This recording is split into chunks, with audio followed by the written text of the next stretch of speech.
Ito pala yung performance ng ating reciprocating saw ng Tanzo. So ginamit ko po siyang pang-cutting sa kawayan. So napakaganda po nito.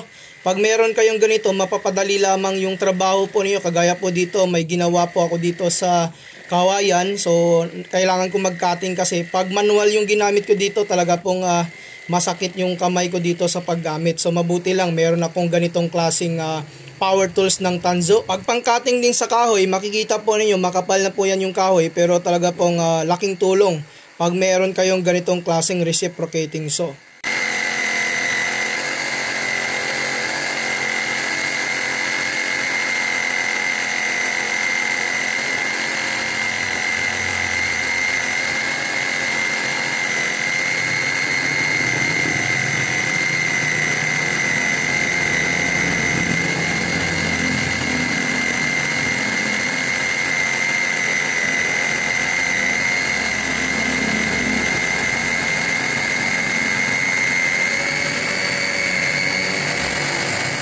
Yun nga yung test po natin dito sa reciprocating saw ng Tanzo. Sa mga gusto mag-avail nito, pakiclick lamang yung ating yellow basket.